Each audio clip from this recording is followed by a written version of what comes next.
last years of the 19th century, that human affairs were being watched from the timeless worlds of space. No one could have dreamed we were being scrutinized as someone with a microscope studies creatures that swarm and multiply in a drop of water. Few men even considered the possibility of life on other planets. And yet, across the gulf of space, minds immeasurably superior to ours regarded this Earth with envious eyes. And slowly and surely, they drew their plans against us.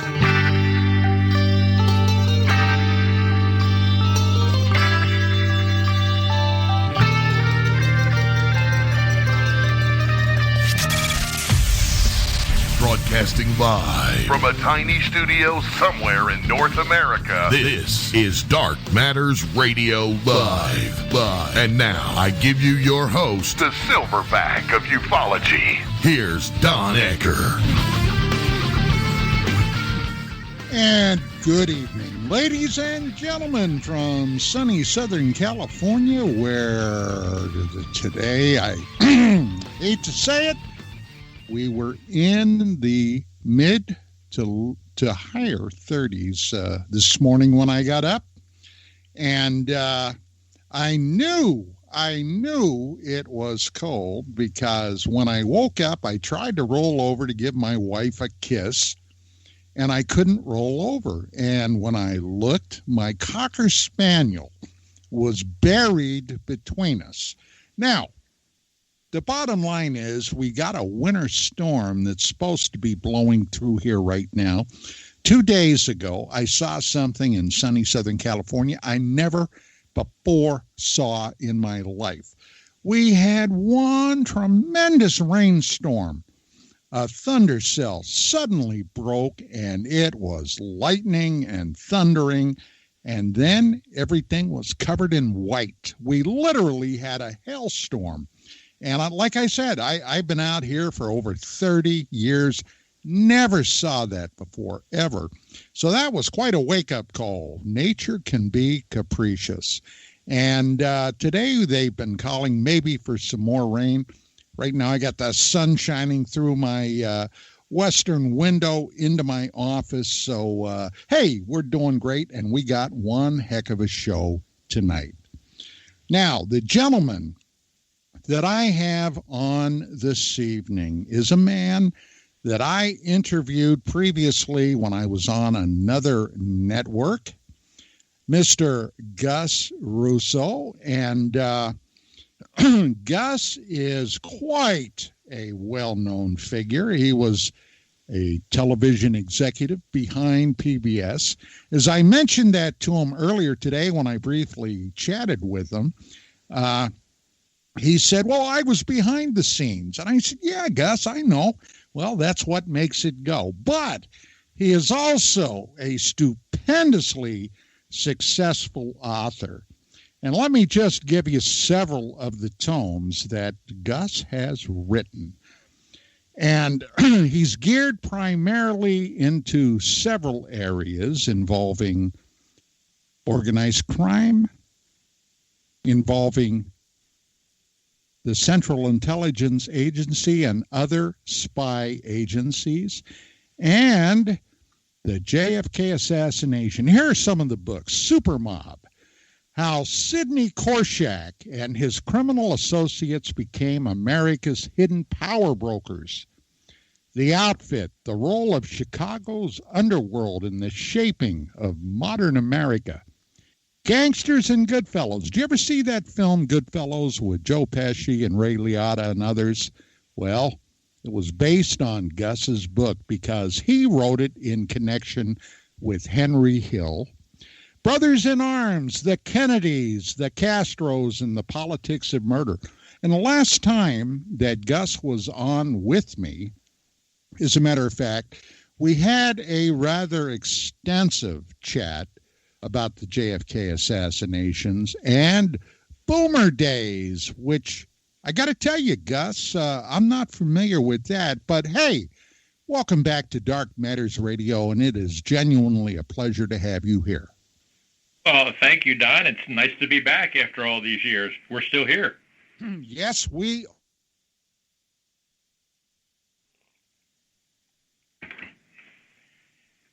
I intend to be here for. I lost you there for a second. Say again. I know. I know. I've got. I think I've got a loose wire in my mic, so I got to be careful not to hit it. Only the finest equipment. You know what I'm saying? So anyway, you are currently up to your eyebrows in alligators with a number of projects. Can you talk anything about it? I think so. Thanks. Well, I've done 10 books, and I've been very fortunate in that I think all of them, maybe 8 of them, have gotten optioned in Hollywood numerous times, and at any given moment, 2 or 3 are in some stage of development, and we have some pretty big things happening, if they get greenlit. But there's a lot of meetings going on right now, so I'm preparing for them and writing synopses and pitches and so forth. We're talking to some really big movers and shakers. I can't name anybody, but I'm very busy with that sort of thing. I just put up my first fiction book on Amazon that was up a couple weeks ago, and that was my pandemic book. And but after that, I really am focusing on this Hollywood business to try to buy a house in Honolulu.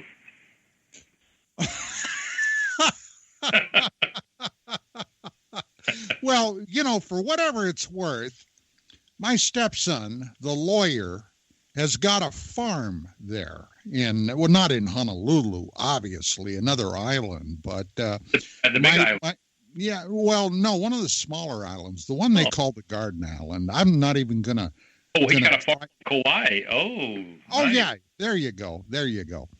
And she was out there last year for a little over a week, went out to visit, and he goes between Hawaii and California. He has law practices in each state, and a couple of our grandsons were out there when she was out there, and she loved it. But she said the only problem was, for some reason, the mosquitoes found her delectable.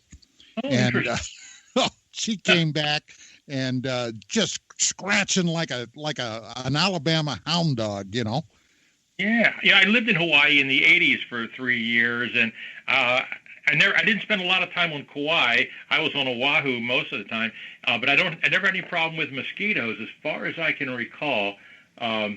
But maybe on Kauai that's an issue. I don't know. Yeah, well, at any rate, she would love to go back and spend some more time out there. And our stepson is currently here. As a matter of fact, I just had the last couple of days, I had text conversations with him. Now, this is a little off base, Gus, but, we've had lockdown here in California for quite a while.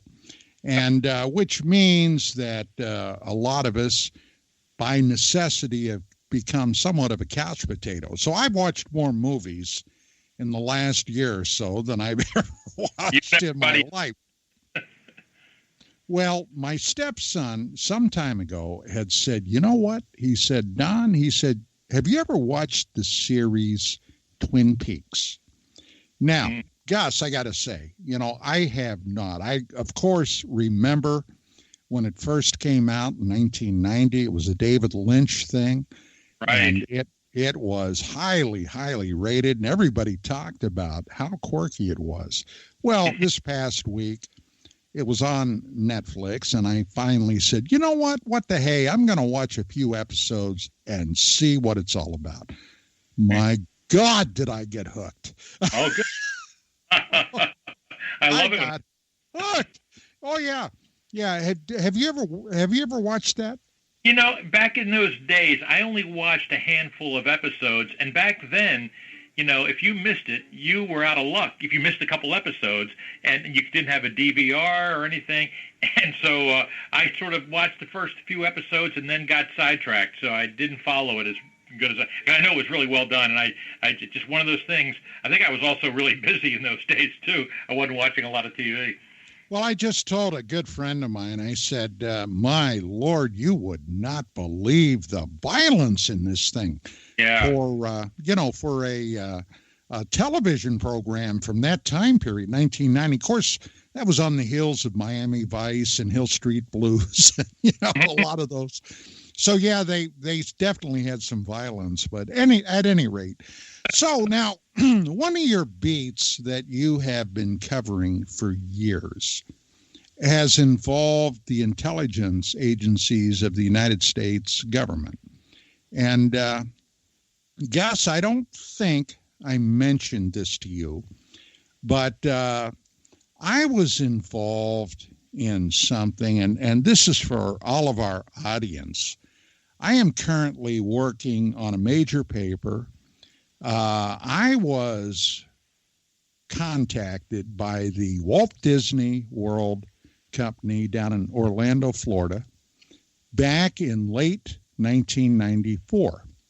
And of course, my main beat, Gus, and you know this, has been unidentified aerial phenomena. Mm-hmm. And I've been on that beat off and on for, well, good Lord, 30 years. Well, over 30 years, but 30 years anyway.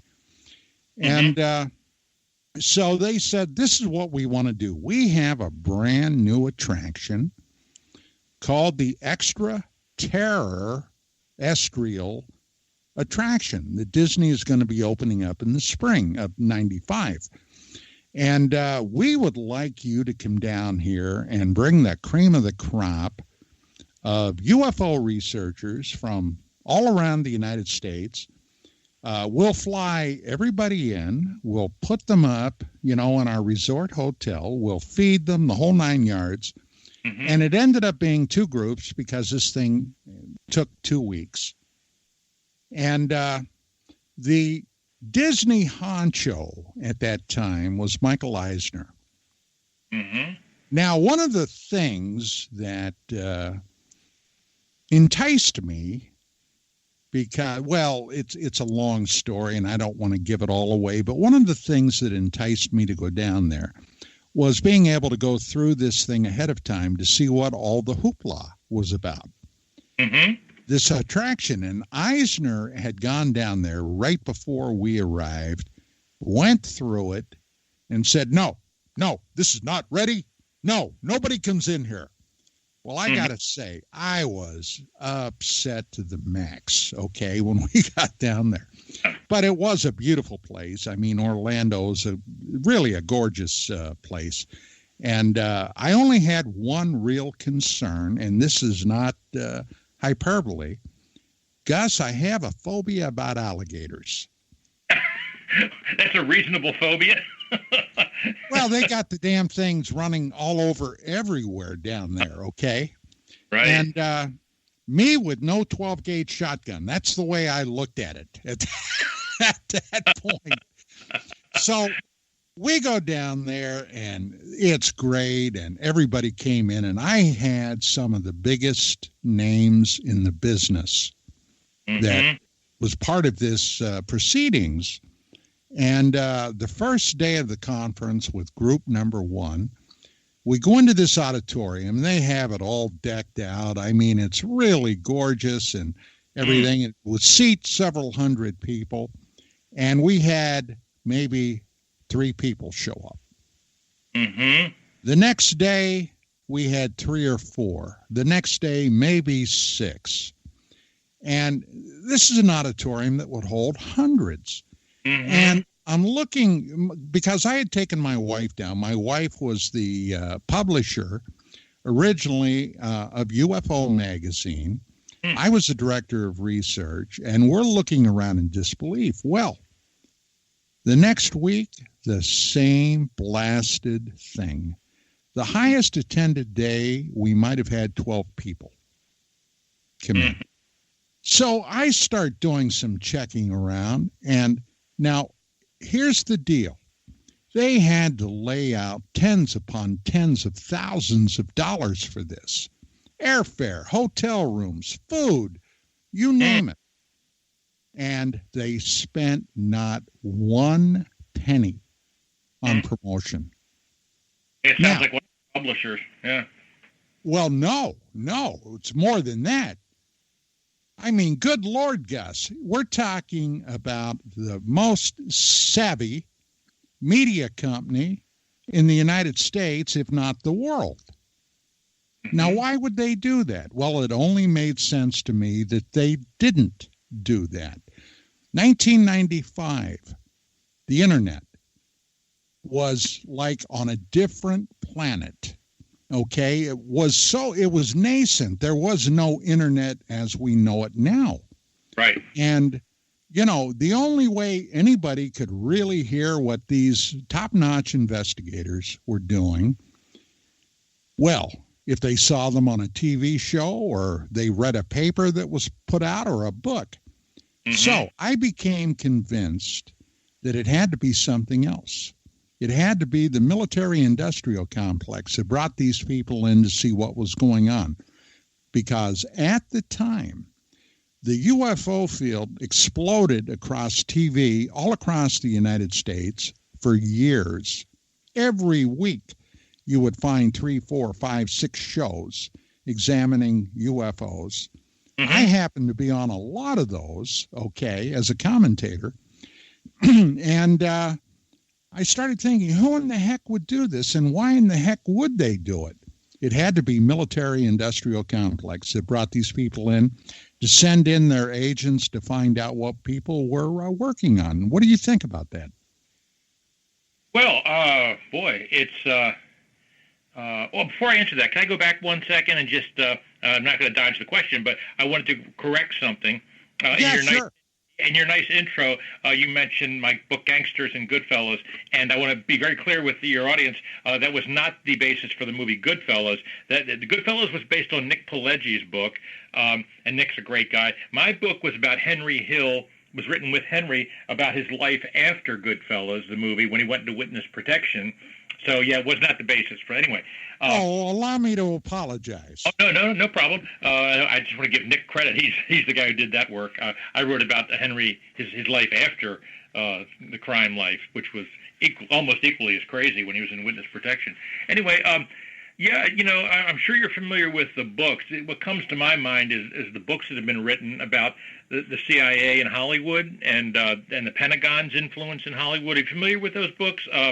I am. As a matter of fact, yes. Well, this is another funny little vignette. Chase Brandon. I know. You know Chase?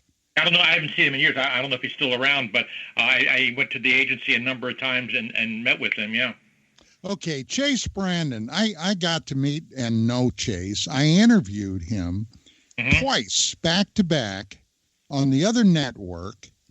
And I don't know if you might recall at the time, the big thing was that Chase Brandon had allegedly found something in the CIA's vault that referenced Roswell.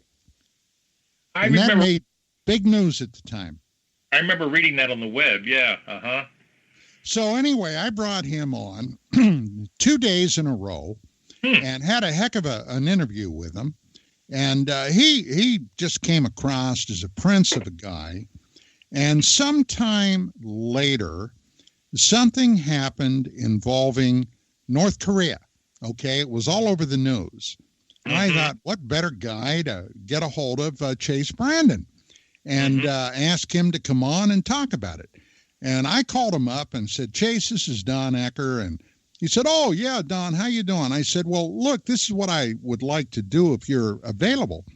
And he listened to my spiel, and then he said, well, Don, I hate to say this, but the last time I was on your show, the day after, I had a visit, and there were some people that were not happy with me.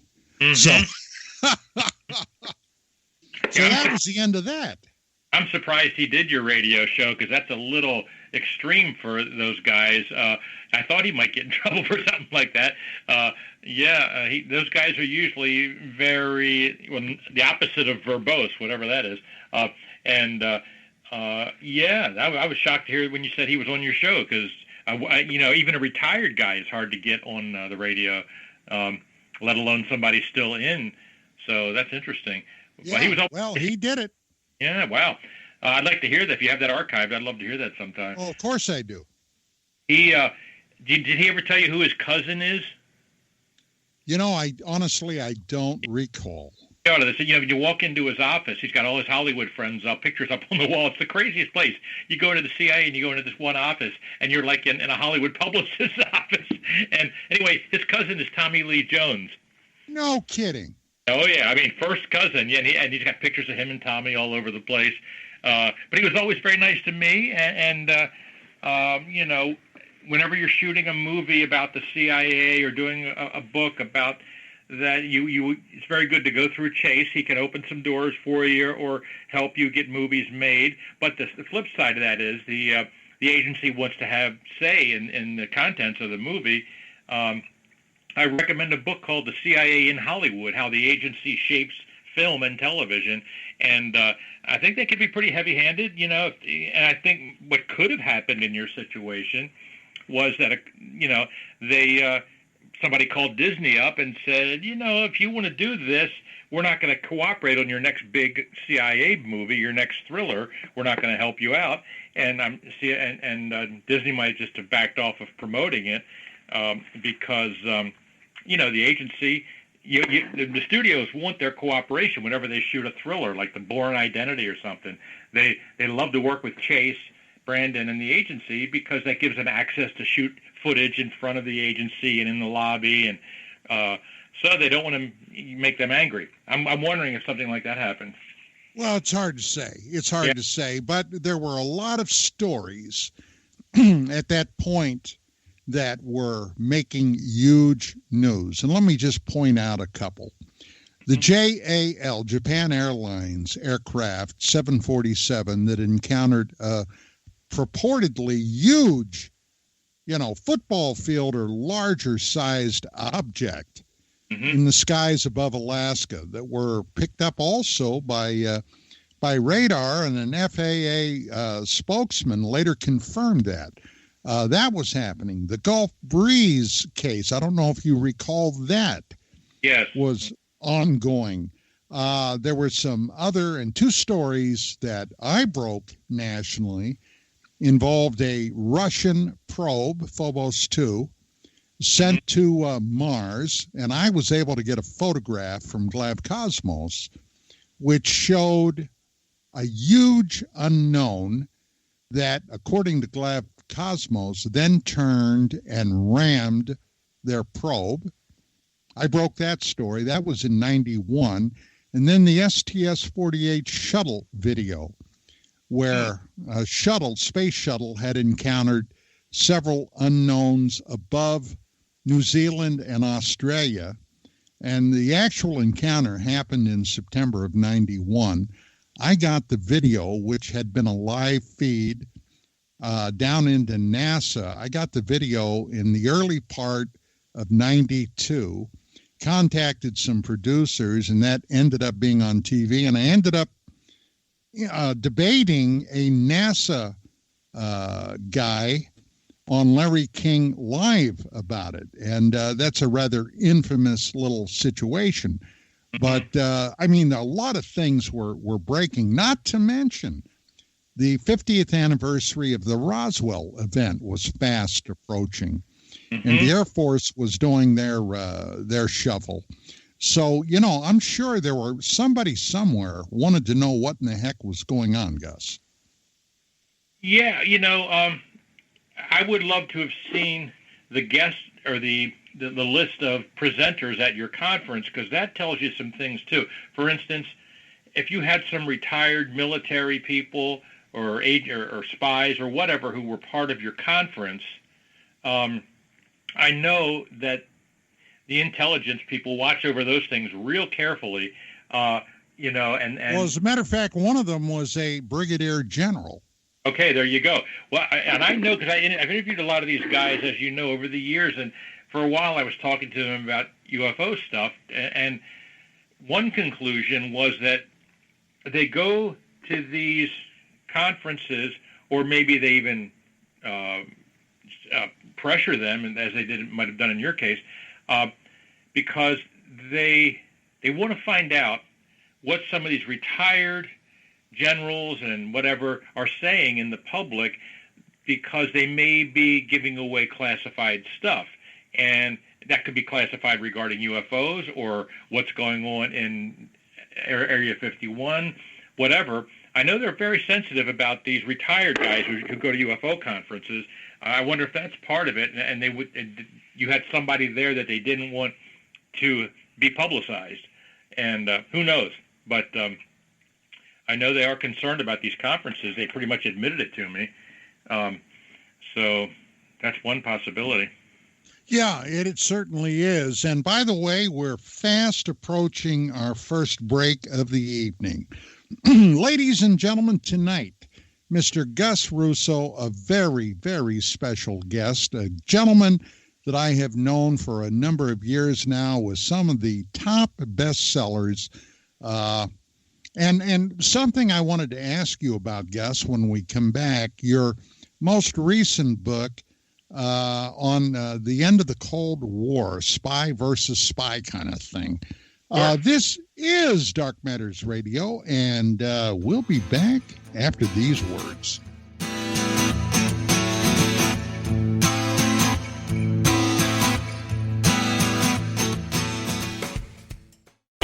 Okay, nurse, let's get this man to the ER stat. Right away, doctor. We see this every day. Heart attack or angina pain due to blocked and clogged arteries. Chelation can remove obstructions or blockages from arteries and help avoid painful and expensive surgery. Now there's Angioprim. It's a liquid oral chelation product that you take with juice. You start to feel the results fast. Angioprim increases blood flow all over the body, and that means more energy and strength to take on the day with less aches and pains. 60 years of research has gone into chelation, and Angioprim is the result. A safe and easy way to unblock your veins and arteries from buildup that slow circulation. Paging Dr. Jones. Please report to the emergency room right away. Log on now to angioprim.com. That's ANGIOPRIM.com. Or to speak with a trained consultant. Give Angioprim a call at 954-882-7221. That's 954-882-7221. Folks, this is very important information. What's to be said about CBD?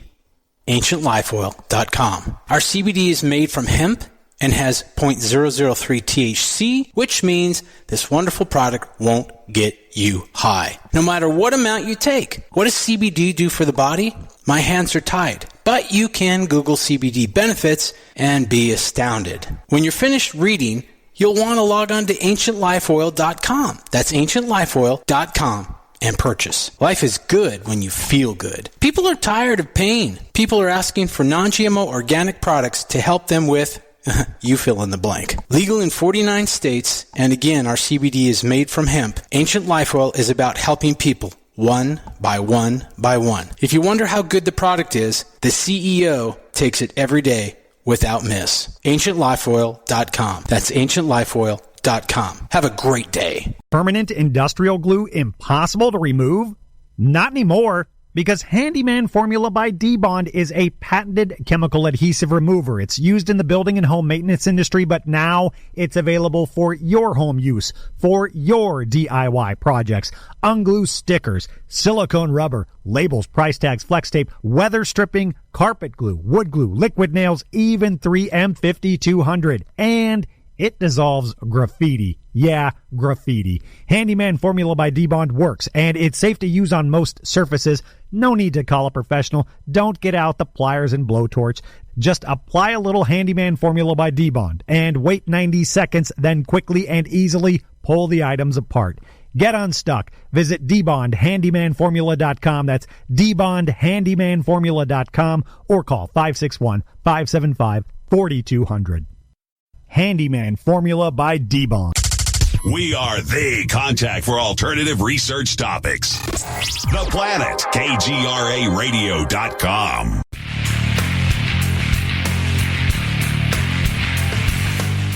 And we are back with my guest, my very special guest, Mr. Gus Russo. And Gus, before we had to go to break, we were talking about some intelligence matters, and you were giving me some feedback on my little vignette with the Disney company. Now, you wrote a book 2 books ago, I guess, called The Best of Enemies, which is one of the last I guess, great spy stories out of the Cold War. Why don't you give us a little background on that? Sure. Well, how did that happen?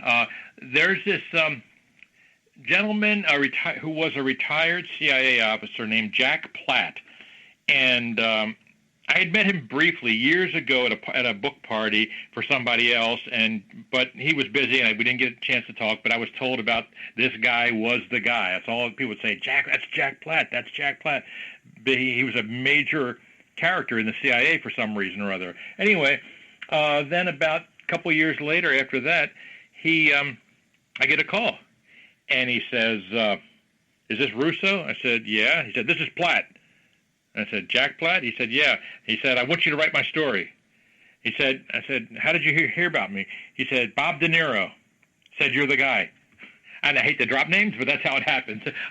And I said, "Okay, well, I've heard that you're the guy, so I'd love to meet with you and talk." And man, did he ever have a story. It was about his friendship, his crazy friendship with a KGB officer named Gennady Vasilenko, that started in the late 70s when Gennady was stationed at the embassy, the Russian embassy in Washington, and they were sort of assigned, of course, to flip each other, and they couldn't do it. They knew right away the other guy wasn't going to flip. It's very hard to do that, actually, but they loved each other. They had everything in common. They loved guns. They loved cowboy movies. They loved all sorts of things. They loved to drink, and they became best buddies, which is crazy because that's not allowed by either the KGB or the CIA. Now, on top of that, picture these guys hanging out all the time together, going hunting and fishing and going on vacations with their families together. And they're both active agents. That's unbelievable. It's crazy. And I said, I got to do this book. If I can't sell this idea, I should give up. So, and Robert De Niro plays a part in their story. I'm thinking, okay, this is like everything. So, but it gets better because at that period during the 70s and 80s especially, there was a lot of bad stuff happening in the espionage world. You may recall a lot of CIA assets were being killed. A lot of Russians who were talking to the CIA were getting killed, rolled up, and a lot of our people were just, being compromised. So there was a mole somewhere in the CIA, and that went on for 20 years. You recall that years later we found out that it was Robert Hansen and Aldrich Ames were the two big spies working for Russia, but we didn't know it in the 80s. And the biggest one, the most damaging one, I think, was Robert Hansen, and we never found out. The public never found out how they nailed Hansen, because that's the big secret. Even in the books about Robert Hansen, they just say that they came into possession of his Russian KGB file, and that's how they figured out it was Hansen. It took them a long time to get it. Well, to make my crazy story even crazier, it was because of Jack and Gennady that they got the file, and because of their friendship. At some point, Jack, who had been retired from the agency, comes back to volunteer to help find the mole. And he says, well, maybe my friend Gennady, he knows all the KGB guys. Maybe he'll know somebody. Now, the agency knew that he was friends with this Soviet spy? Oh, yeah. But Gennady had gotten kicked out of the KGB by this point in the 90s. Jack was retired. But even still, when they were in that world in the 80s, 70s and 80s, they were best friends, and their bosses both gave them grief for that friendship. They told them, you got to stop. People are getting killed. And they said, no, he's not spying. We're not helping each other. We're just buddies. They got in a lot of trouble. In fact, Gennady ended up getting busted by the KGB and thrown in the gulag for his friendship with Jack. No kidding. Oh, it's got everything. It's the craziest story. But at some point, one of Gennady's friends had the file on the mole. And Jack and a couple other FBI agents got together and brought the guy over to America and made a deal to buy the file, and that's how they got Robert Hansen. And that's not been reported in any other book, that Jack and Gennady were the ones who actually pulled it off. And so that friendship, as Jack always told his boss, he said, look, I'm going to stay friends with him, and you never can tell. Maybe something good will come of it one day. Well, it did. That friendship led to them getting the file. That file cost the government $7 million. They had to buy it from this Russian. And that's how they got Robert Hansen. Now, this was after the Iron Curtain collapsed. Right. Okay, so the Russians were selling everything then. Exactly. And a lot of the KGB guys were out of business after the collapse, and they were basically taking stuff out of the file cabinets just to use as barter, because they didn't know if they'd ever work again. So they were storing it in their dachas and in their houses and under the floorboards, thinking maybe one day I'll be able to sell something. And one of Gennadi's friends made off with the file on Hansen. Well, that's basically how I got the photograph from the Russians on the Phobos 2 incident encountering that huge unknown. I got it originally from retired Red Air Force Colonel Dr. Marina Popovich, who had been the wife of Pavel Popovich. Okay. General Pavel Popovich, the first guy to rendezvous with another spacecraft, and I believe it was 1962. Now, incidentally, she was very pissed off at him. And I gently inquired why. Well, he dumped her and took off with his secretary. And when she was younger, she was not a bad looker, if you know what I mean. But, a woman scorned, I suppose. Yeah, no comment. Yeah, well, good for you, though, that you were able to get the file. But that's what was happening. I'm glad you were aware of that, too, because in the 90s, these Russian ex-KGB guys were trying to get gigs as consultants on international trade or business and selling whatever they could sell. Russia was in a real bad financial place, and people were selling whatever they could. Hundreds of KGB guys tried to defect during the 90s, and a lot of them did because we wanted them as sources. So we were saying, come on. They were coming over on plane loads back then. And so that's what the atmosphere that was going on at the time. So Jack and Gennadi's long friendship really paid off. Well, I know Aldrich Ames is still in the federal slam, right? Oh, yeah, and so is Hansen, yep. Yeah, well, I was going to ask, are they both still around? Because I haven't heard either of those names, Gus, in years. Yeah, they're in Supermax, which means you're not going to hear much. It's like being locked in a concrete vault for the rest of your life. In the gulag. Yeah, it's really, really the worst. I think that's in Colorado, the Supermax, and it's just legendary for being, when they go in there, you ain't going to hear from them anymore. I got to say, I don't have a hell of a lot of sympathy for either of those guys. Right. Well, people died. Yeah, they weren't just spies, but they sold out American assets, and those people were executed in Russia, our assets, and no, people died because of them, no doubt about it. Yeah, that's rough. Now, you had another book, your last book, Gaia, which is, according to what you just told me, a story of fiction. What's the basis? Well, it's fiction, but it's as my obsession with recent history. It's inspired by real things, and it's a cyber thriller, a hacker, but it was inspired by my rereading of the Unabomber Manifesto. You ever done these shows on the Unabomber? No, but I'm very familiar with the case. Okay. Yeah, I read his manifesto, and the guy was quite brilliant. 167 IQ. He was a genius, and he was protesting the evils of technology and so forth, and a lot of people thought it was a brilliant treatise. And then he went nuts and did the bombing stuff. But if you just look at the manifesto, so it occurred to me, what if there was a manifesto that was brilliant and made sense, but the person who did it was not violent, but had a real strong stance about the future and wanted to shape things without violence. So that was the origins of it, and so it became a hacker.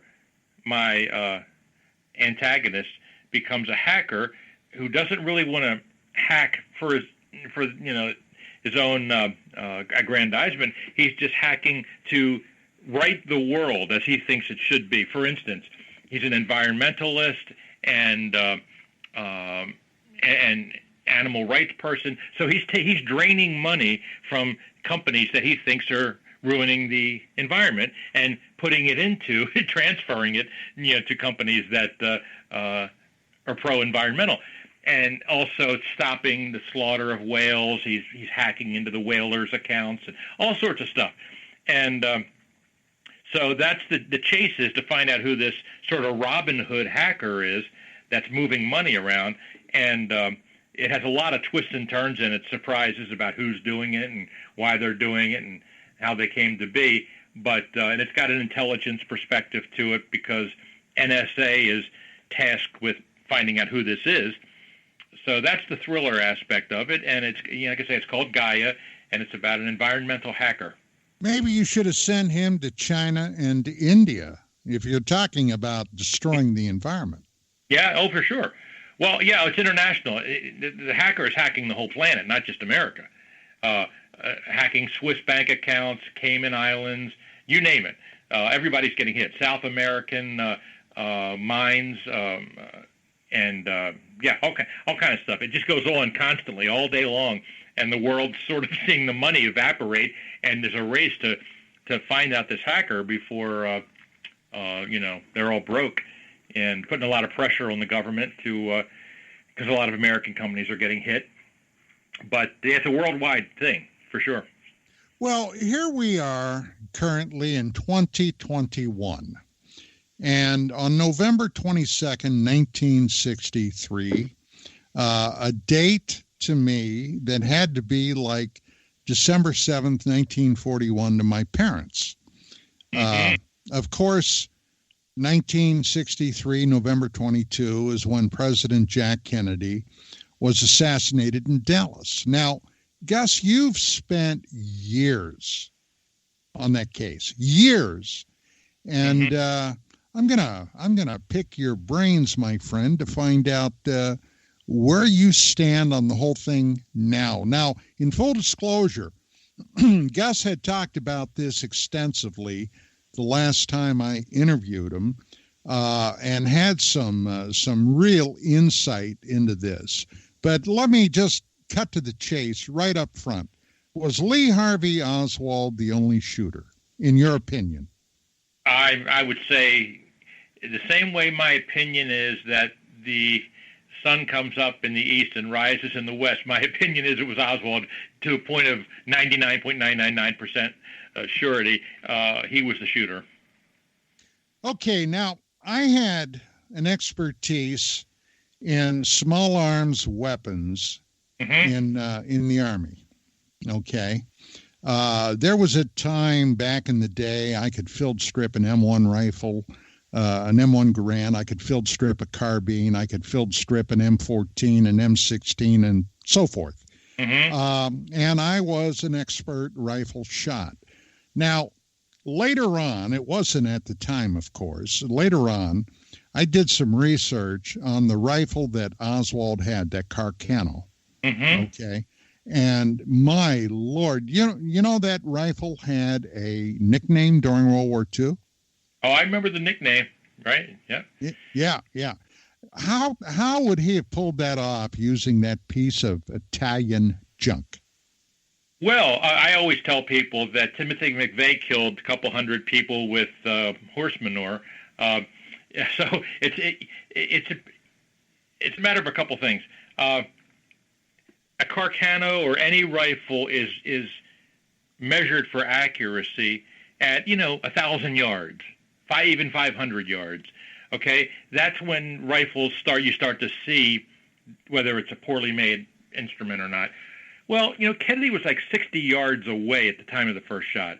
It's impossible for a rifle to be that bad at 60 or 100 yards.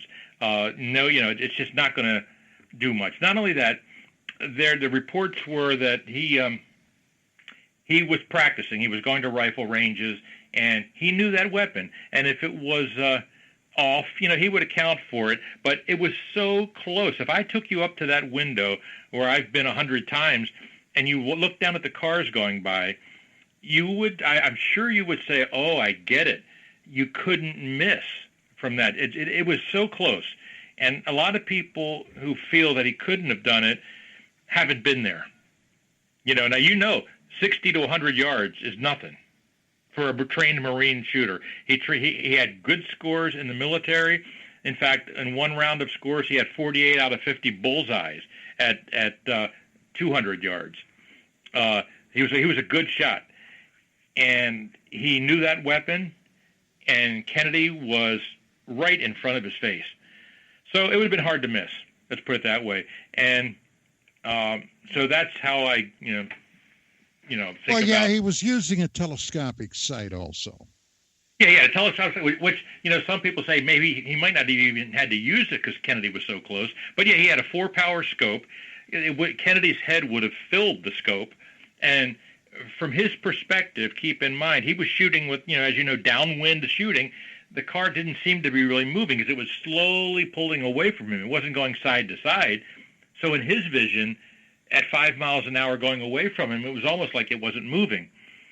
So, it was not a difficult shot. The first time I was ever up in that window, God, it was probably the early 80s, Jim Lavelle, the cop who was handcuffed to Oswald when he was shot, the tall guy in the white suit. Right. He became a dear friend, and he asked me, he said, we're sitting there in the window. He said, Gus, have you ever fired a rifle? I said, no, I can't say that I have. He said, well, then it might take me 30 minutes to teach you how to do this. If you've ever fired a rifle, you don't need any training. It's that easy. We looked out, and as you see the cars going by, it's like, oh, my God. It's been sort of misrepresented in the press about how difficult the shot was and how much time he had to do it. People say he did it in 5 seconds. That's totally baloney. He had basically 9 seconds to get off 2 good shots at that range. The first shot missed. That's at 0, obviously. And then the last shot was at 9 seconds. So those remaining 2 shots were in 9 seconds. And it was really not that difficult. I hate to say it, but that's where we're at. Well, there was a tremendous amount of controversy, and I was peripherally involved in this controversy back in the very early 90s because there was a guy at the time very, very deeply involved in the UFO field that came out with a preposterous claim that the Secret Service driver shot President Kennedy with a .45 caliber automatic, and later changed it to a CIA airgun assassination special deal, a tool, a pistol, firing a pellet with shellfish toxin. Now, the guy, and I'm sure you've come across his name, was William Cooper, Bill Cooper. Oh, Bill, there you go. There's the cross-pollination between the Kennedy assassination and ufology. Oh, yeah. Mm-hmm. Well, I ended up doing a couple of exposés on this guy. And, boy, I'll tell you, that was some tough road to hoe back in the day because this guy was a psychopath, all right, as I found out. Yeah. And, it was just really a lot of crap. But the bottom line was I really involved myself in that, and I remember the contention about the bullet that hit John Conley. What can you tell us about that? Because there were people talking about, well, this bullet would have had to make a right-angle turn and blah, blah, blah, I'm sure you're very up to date on this. Yeah, that was the first thing you had to do in this case is find out who pulled the trigger and then work from there. And so you had to really work on Dealey Plaza first before you got into the politics of what it was all about. You had to at least figure out who shot him. And so I did that. Spoke to many experts. But one of the main things is when people tell you, when Oliver Stone and Kevin Costner very dramatically talk about, in their movie, the bullet pausing and turning right and turning left, that's all a lie. That's all a lie. Because the way they were seated in the car, of course, means everything. So if people give you the wrong data up front about how they were sitting, then yeah, the bullet had to go crazy. But it's like garbage in, garbage out. And what they won't tell you is, I wish, if we were on a visual medium, I would show you pictures of what it really was going on. But Connally was not seated directly in front of Kennedy. So the bullet that came through Kennedy was going sort of right to left through Kennedy's neck. And it didn't have to turn after it came out of Kennedy to go over to the right to hit Connally or whatever. Connally was not only to the to Kennedy's left, I should say, deeper inside the car. He was also sitting on a jump seat. He was not sitting on another normal upholstered seat in a car. He was sitting below Kennedy. So the bullet didn't have to rise up to come down into Connally. Connally was waiting for the bullet. Okay, he was below Kennedy and to Kennedy's left. And so if you see the correct positioning, then all that moving around of the bullet goes away. So there was so much misinformation about what really happened in the car and the timing of the shots that, sure, it seemed like it just makes no sense. But that's right, it made no sense with that bad information. It did make no sense. But once you see the actual limousine, which there's a perfect mock-up of it that's been built, and Oliver Stone had it. He used it for his movie. He knew that it was a lie, but it was crazy. But it was not a normal seating arrangement. That's the short version of it. That's very interesting. But there were other contentious alleged details that popped out. For example, the umbrella man on the grassy knoll. Mm-hmm. Now, I'm sure you researched and interviewed and whatever, probably thousands of hours, Gus. What was the deal with that guy? I actually met him. His name was Louis Witt, I believe. When I was going to the House committee hearings, he was there one of the days that I was there, and they had open hearings in the late 70s, and I would go there and watch the witnesses and try to chat them up. And he was on the grassy knoll. He was on the sidewalk along Elm Street, and he was actually doing a protest. He was, that umbrella wasn't there to keep the sun off of him. That was there. He was doing, I believe it was in reference to, a British politician, I forget who it was, used to do that to Winston Churchill. I'm forgetting the details now, but it was a British thing where you would pump an umbrella like that to voice your displeasure at the politician. And Neville Chamberlain, maybe? That's coming to me. You can look it up. You can look up Louis Witt and the umbrella, and it'll tell you why he claimed he did it. He hated Kennedy, and he was just pumping it up and down, just like, Kennedy would have known what that meant if he saw it, because he lived in England with his father when his father was the ambassador, and that might have rang a bell with him. So I'm thinking that Witt thought that he hated Kennedy's policies. Kennedy was a liberal. Louis Witt was a conservative. So he was just making a protest. And that was all explained to the committee's total agreement. They were happy with him as a witness, and he was very credible. He said, yeah, I did it, and here's why I did it. So that was that. Now, of course, some people said, no, he was waving his umbrella to signal the shooters to start, but that's crazy because, there was only one shooter anyway, and it was Oswald.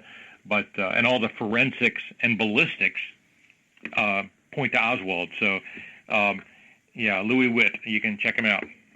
Damn, I'm glad I asked you that. I know a little bit much about this. It's kind of embarrassing. But well, over 50 years, well over 50 years, this is, a lot of these questions, a lot of people may have forgotten this, but just mentioning it. Oh, yeah, well, what about this or what about that? Yeah. Well, a lot of it, like I say, I don't blame people for have conspiracy theories because they were given so much inaccurate original information about what happened. When people say to me, for instance, how did he fire all those shots in such a short time? I'd say, well, how do you know it was a short time? And they would say, well, somebody told me. Okay, that's not good enough. There is no audio of the shooting. So we're all of us are guessing at how long it was. There's no, the Zapruder film was a silent movie. So nobody knew. There was a Warren Commission guesstimate that it was between 5 and 9 seconds, depending on whether you believe 2 bullets hit Kennedy and Connolly or 1 got both of them. And, but, under detailed observation and research, it's pretty clear that 1 bullet hit both of them, and the third bullet, after the missed shot, the third bullet hit Kennedy in the head. So it was not a very quick shot, and it wasn't a difficult shot. But that's because we were given a lot. I was given it. I believed this stuff when I was young and wasn't able to research it. I said, how could the bullet zigzag, and how could he fire so many shots? And then you looked into it and you say, wait, that's all wrong. That didn't happen. And so we were all sort of buffaloed by the inaccurate information that was flying around in the 70s. Oh, and by the way, here's the thing. This will tie you into espionage. What a lot of people don't know is that many of the early conspiracy theories were a part of a major psychological warfare operation things were planted in this country by guess who? The KGB. They were feeding these stories into the American press and into the conspiracy community with brilliant forged documents and believable scenarios. They manipulated a generation of young people to hate the CIA for covering up the Kennedy assassination. Well, okay, let's pick up there. Yeah. We are at the top of the hour. We got to take our top of the hour break. And I want to pick up right there. And then I am going to ask you another question after we discuss the KGB's involvement. If you have ever watched a film entitled Bubba Ho-Tep. Now, that is something that is a little more light than what we're talking about. I would. But ladies and gentlemen, we will be back. My very special guest, Mr. Gus Russo. And stick around. We got a heck of a lot more coming.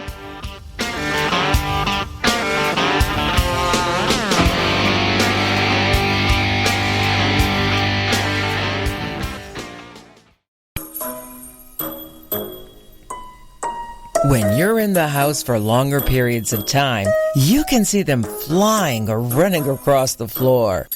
Ooh, yuck. They're unhealthy, gross, and disgusting. Bugs. I loathe bugs. We keep a clean home, but occasionally bugs show up.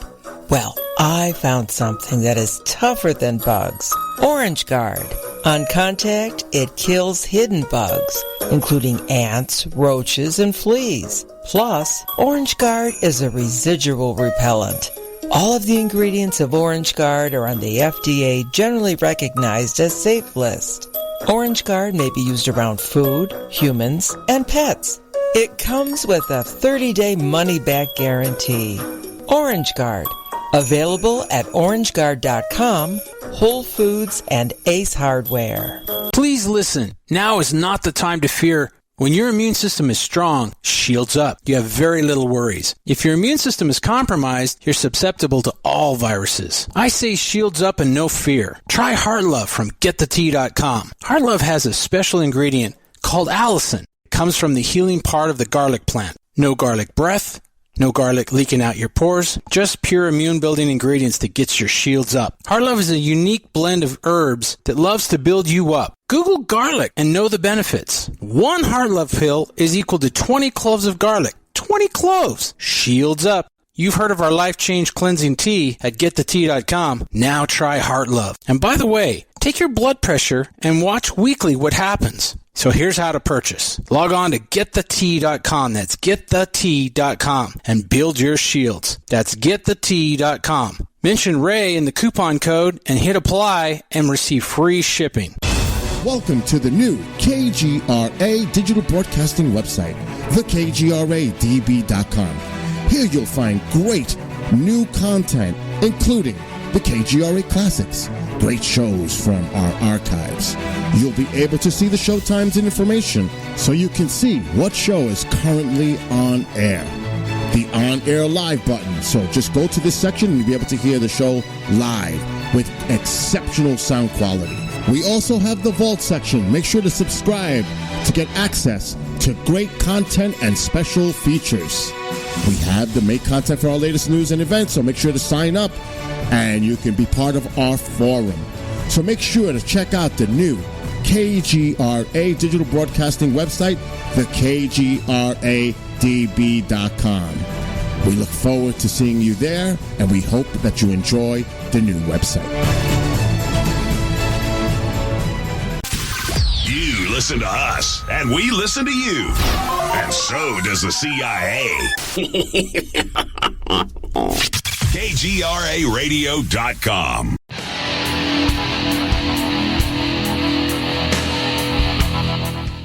And we are back with hour number 2 with Mr. Gus Russo. Gus, right before we went to break, you were talking about a disinformation operation that apparently the KGB carried out in the wake of President Kennedy's murder. What did you turn up with that? Well, first, I should let everybody know that the KGB is probably the greatest organization on the planet for doing psychological warfare. It started when the KGB started, when the Soviet Union was created, and Dzerzhinsky put it all together. That was his thing, was psychological warfare. Well, the first was the Cheka, then it became the NKVD. Exactly. Right? Then the KGB. The NKVD were some real bad hombres during World War II, weren't they? Yeah, as far as I know, yeah. But all I know is in reading the history is that they always valued the importance of psychological warfare, and so they've never stopped doing it. It's a major part of their intelligence budget. Anyway, they look for every opportunity to destabilize the West, which is, it's their job. And they do it that way. They did it in the 2016 election. They were all over it, putting stuff on the internet. The internet just plays right into their hands. They used to have to put stuff in newspapers or plant documents. Now they just put it out there on the web. Anyway, in the 1990s, I forget what year exactly, there was a KGB defector, or a Russian intelligence defector, to Britain called Mitrokhin. His name was Mitrokhin. He worked in the KGB archives. He had spent years squirreling away KGB files, and he brought them out with him. I don't know how I can't remember how he did it, but 25,000 documents he had.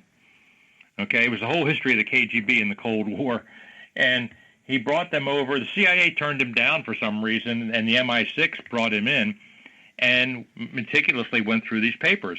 One of the things they learned a lot, but one of them was how the KGB spent years planting information in America on the Kennedy case. Forged letters by Lee Harvey Oswald, which were brilliantly done and very believable.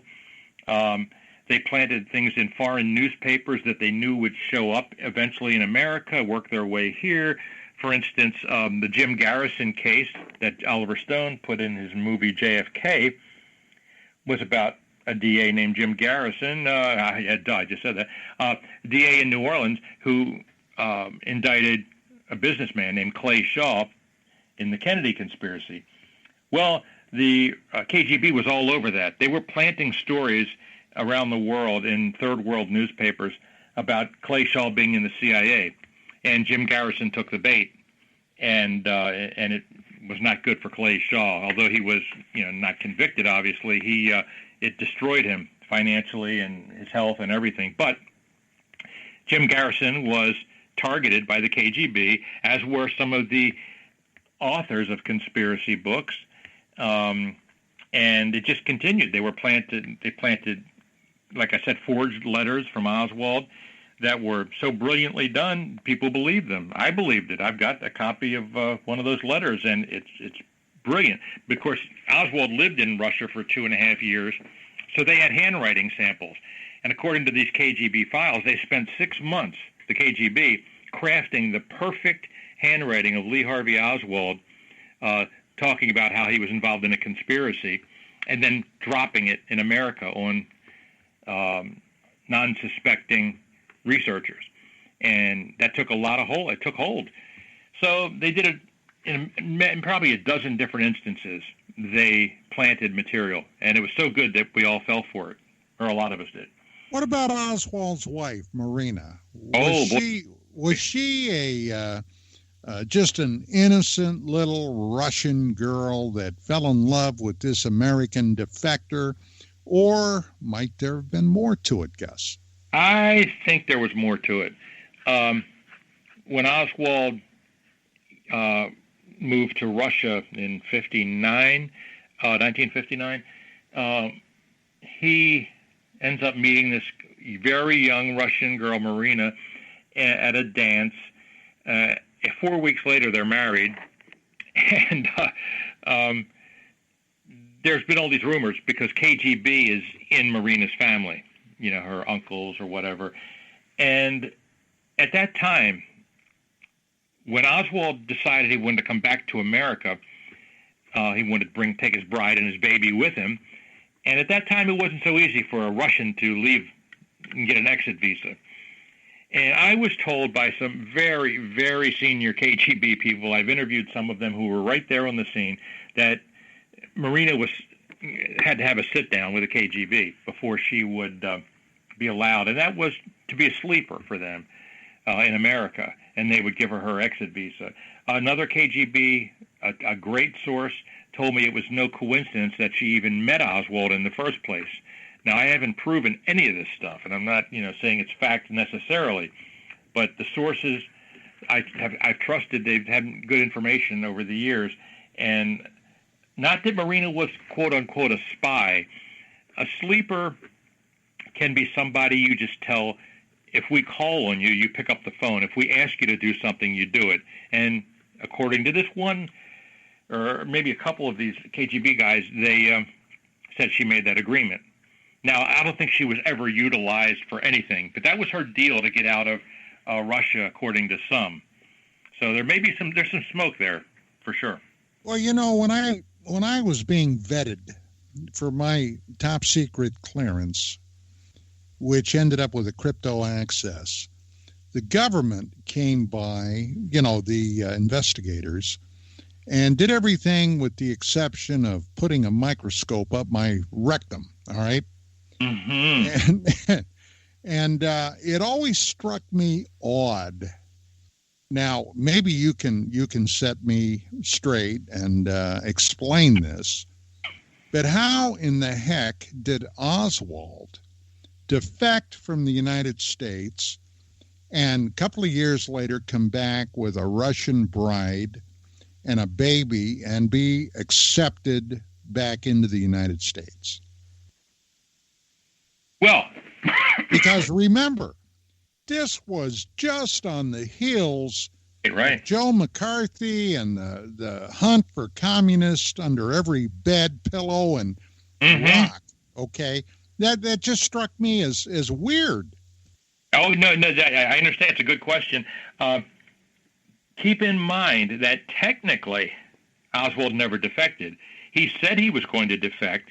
He told the American consulate that he was defecting, but he never technically did. He never really renounced his citizenship.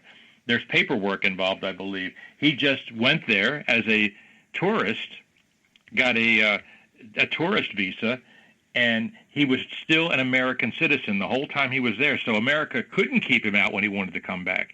Now, Marina was a different story, but Oswald was still an American citizen technically, and that's been, misunderstood, understandably. But he claimed, I'm going to defect, but he never did. So he was an American citizen, and they can always come back to America. Now, of course, the FBI was very interested in this guy because they wanted to see, was he an agent turned around and sent back by the KGB? And in fact, they interviewed him immediately, the FBI did. And you can see the interviews. 2 FBI guys spoke to him a number of times, and they didn't get anything out of him, so they sort of forgot about it. But they did their job. They spoke to him as soon as he got off the boat back from Russia. And they basically said he was uncooperative, he had nothing to offer, he was too dumb, he didn't know anything, and blah, blah, blah. They just kind of forgot about it. And that was probably true. I don't think he knew much. And he was pretty uncooperative. So they just said, okay, we'll keep an eye on him from time to time, and that'll be it. But, yeah, they spoke to him. Did you ever meet and sit down with Marina Oswald? Yes, a couple times, yeah. What was your overall impression of her? Is she, and incidentally, is she still around, and whatever happened to their daughter? Well, they ended up having, when they came to America, they had a second baby. They had 2 daughters. And, that's a story that's yet to be told, what it was like to grow up the daughters of Lee Harvey Oswald. I interviewed one of them and, met her in Austin where she was living. And it was a tough life for Lee Oswald's daughters, at least for the one I spoke to. I'm sorry, the first part of your question again, Don? What was your overall take on Marina when you sat down with her and talked to her? Well, Marina, I have to watch what I say here because I don't want to, And is she still alive? Yeah, she's living outside of Dallas still under a new name. She got married and changed her name. She has issues, trying to be very as diplomatic as I can. When the assassination happened, keep in mind, Lee wouldn't let her learn English, okay? She was lost. She was, I think, 21, 22 years old when this happened. She knew no relatives. Her relatives were 8,000 miles away. She didn't speak but precious little English because Lee he would beat her if she was learning. I mean, he was really an abuser. He beat her horribly. And he wouldn't let her speak English or learn English. So she was really terrified. She had 2 babies, and she feared that the FBI would throw her into a gulag. She thought we had gulags. She thought every country had gulags like Russia. So she was terrified of everything. But she initially said for the first 5 or 10 years, she was certain Oswald did it. She said she knew. When she visited him in the prison, she looked in his eyes, and she knew he was violent. She alone knew that he had tried to murder General Walker a few months before he shot at Kennedy. And she knew he was a violent guy. He beat her constantly to the point where she tried to hang herself. And he had tried to murder this General Walker, a right-wing extremist in Dallas. She knew all this. And then she looked at him. She knew her husband was a violent, unstable guy. But then, here to get to your question, what she liked later, Marina, not being nuanced in anything American, she was told by the conspiracy crowd that lived in Dallas, the writers and researchers, that she didn't know what she knew. She came under the influence of some of these people who would say, Marina, yeah, we know that you think Lee did it, but you don't understand how the CIA works. Lee was a spy. And she said, Lee, a spy? Well, over the years, they've convinced her of the most elaborate conspiracy stuff, and the poor woman, she's been lied to. So she doesn't know what she believes. I do think she has said recently, Lee innocent, Lee didn't do anything. Well, that wasn't her story for the first 10 years. And then they just told her, Lee was a spy, and she believed it. You realize in the last 2 or 3 minutes you completely reversed my feelings about that woman? I feel damned sad for her. Oh, it was awful. He beat her with his fists. And I urge everybody to read a wonderful book that she cooperated with in the 60s. It was her official authorized biography called Marina and Lee. And it is probably 20 pages of episodes. When Lee caught her hanging herself in the bathroom, trying to hang herself, he pulled her down and beat her with his fists. He was a violent wife beater. Okay, this is the guy that some people think is a poor patsy, a CIA agent. Look at who he really was his whole life. Okay, he was not a good guy. And she wanted to leave him when she first got to America. They were separated when the assassination happened. She wanted to leave him, but she didn't know how to do it. She didn't know anybody. She couldn't speak English. She had no friends. Eventually, she moved in with a lady friend in Dallas just before the assassination. Lee was begging her to come back and move back with him. The night before the assassination, he begged her to come back, and she said no. So the personal lives of these people count for something, right? Hell yes. Yeah, but people don't want to hear about it. All they want to hear is CIA killed Kennedy from a manhole and a cherry picker and all this stuff. You got to at least see who Lee Harvey Oswald was before you go any further. And that's very important. Anyway. Okay, now you are aware that I was a criminal investigator once upon a time. Yes, yeah. I looked at the end of Lee Harvey Oswald. As a matter of fact, the day that he was shot by Jack Ruby, which ultimately killed him, mm-hmm. I was at my grandparents' home. I had just come back from Sunday school. And of course, that entire weekend was nothing but wall-to-wall coverage on the assassination and the suspected assassin, Oswald, and all the things around that. Mm-hmm. And I was watching TV when I saw this guy wearing a fedora-type hat mm-hmm. bust out of the crowd, shove a pistol into Oswald's gut, and pull the trigger. Now, over the next 2 or 3 weeks, I must have seen that 100 times. Okay, they kept replaying that clip. Yeah. But Ruby definitely had mob connections. Oswald was there claiming, I'm just a patsy. Mm-hmm. Suddenly, he gets whacked. Yeah. And Ruby ends up in jail, of course. And then he dies of cancer. Mm-hmm. Now, I got to admit, I had my suspicions that somebody knew Ruby's medical condition and said, well, you don't have much to lose. Now, this is my speculation. You don't have much to lose anyway, Jack. You're going to go in there and you're going to whack that guy. Don't worry about going to court. You never will.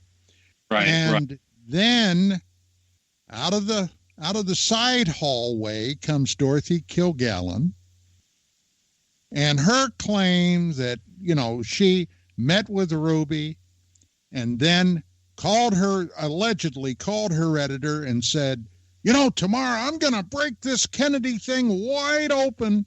Mm-hmm. And she ends up dead. Now, Gus, what the hell is going on? You just had about 30 questions in there, Don. I told you I'm good at this. And I didn't, but it's not easy for me. Let me think. Where do I want to start here? Okay. Ruby. I saw that too. I was watching live too. We just got back from church that Sunday and turned on the TV right away to see what was happening. And we hadn't turned it on 5 minutes. And we see, by the way, think of all the cameras now in circulation. Everybody's got a camera in their pocket, right? Yep. To this day, I believe, think about this, that's the only live murder on national television to this day. Isn't that interesting? Yes, it is. And look at how many years ago it was. Exactly. And how many cameras we have now. But that is it. And so it was jarring, it was shocking, and it still is to see somebody murdered live on TV. Anyway, Ruby, I know why Ruby did. There's no doubt about it. I interviewed everybody who knew him, including his brother, his strippers, his comedians. I've interviewed about 7,000 people since the late 70s, and spent a lot of time for these films and books in Dallas, in New Orleans. I mean, I practically lived there in the 80s and 90s. But Ruby, it was very clear why he did it. He told everybody. Everybody in Dallas knows why he did it, anybody who knew him. He basically worshipped President Kennedy. That's very important to know. He worshipped Kennedy to a point of absurdity. He would fire his comedians in his club if they made a joke about Kennedy. Throw him down a flight of stairs. You don't joke about our presidents. He loved all presidents. He was very... The other thing about him is he was his name was Jacob Rubenstein. He was a devout Jew. And what people might not know is that when Kennedy came to town, there was a full-page ad calling Kennedy a traitor. It was paid for by a guy named Bernard Weissman, a Jewish guy. Well, Ruby saw that, and after Kennedy was killed, he put two and two together that people, number one, this guy Weissman was going to give Jews a bad name, because we loved Kennedy. He's saying that the Jews loved Kennedy, and either that or somebody's trying to make it look like the Jews did it. And it drove him nuts. He spent that weekend, when he wasn't at the police station, looking for Bernard Weissman. He wanted to kill him because he loved Kennedy so much.